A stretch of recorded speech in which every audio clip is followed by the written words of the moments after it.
சோழன் மன்னர்களின் போர்த்திறன் தமிழ்நாட்டின் முக்கியமான வரலாற்று அம்சமாகும். அவர்கள் நிலம் மற்றும் கடல் போரில் மிக்க திறமை மற்றும் சூழலுக்கு ஏற்ப போராட்டத் திறனில் சிறந்தவர்கள். கீழே சோழர் போராட்டத் திறனின் முக்கிய அம்சங்களை காணலாம்.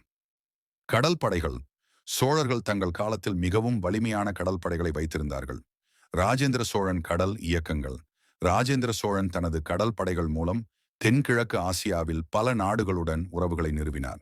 சோழர்கள் திறமையான போர் ஸ்ட்ராட்டஜிஸ்ட் போராளியாக இருந்தனர். ராஜராஜ சோழன் சோழ மன்னர்களின் வரலாற்றில் மிகவும் பிரபலம் பெற்றவர். ராஜேந்திர சோழன் ராஜராஜ சோழனின் மகன். அவன் தந்தையின் பேரரசை அதிகரித்துக் கொண்டு சீகள பணி மேற்கொண்டு பங்காலை கைப்பற்றி கங்கை ஆற்றின் அருகிலுள்ள நாடுகளுடன் போராடியது. போர்க்கமைப்பு. சோழர்களின் படைகள் மிகவும் ஒழுங்கமைக்கப்பட்டன. அவர்கள் படைகள் பணிபுரியும் பல பிரிவுகளாக பிரிக்கப்பட்டன. அவை பரப்பு கோணங்கள், குதிரைகள், யானைகள் ஆகியவற்றில் சிறந்தது. பாதாளப் படைகள் சோழ படைகளின் முதன்மையான அங்கமாக கருதப்படுகிறது. அவர்கள் போராட்டத்தில் சிறந்த பயிற்சி பெற்று எதிரியின் குதிரை படைகள். குதிரைகள் மூலம் விரைவான தாக்குதல்களை மேற்கொண்டு நெருங்கிய நகர்ப்புறத்திலும் உள்நுழையக்கூடியதை நாடினர்.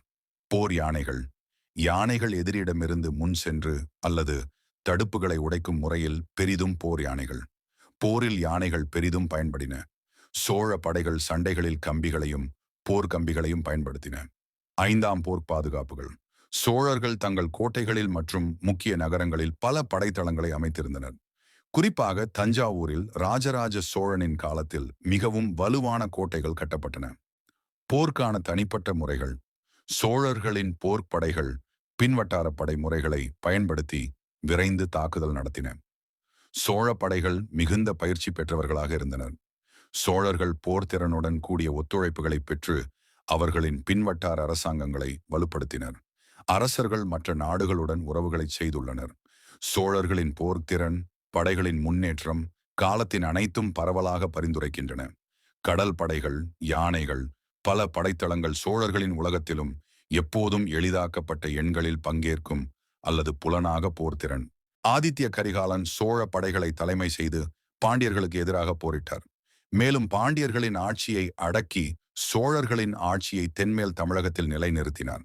4ஆம் போர் முடிவு மற்றும் அதற்கு பின்னர் பாண்டியர்களின் தோல்வி சோழ வம்சத்தின் ஆட்சியை தென்மேல் நாட்டு தமிழில் உறுதி செய்தது. அதுவே பாண்டியர்களுக்கிடையே சோழர்களுடன் நிலையான மோதலை தொடர்ந்தது. ஆதித்ய கரிகாலனின் படையெடுப்பு சோழ வம்சத்தை ஒரு முக்கிய பிராந்திய அரசாக நிலைநிறுத்தியது.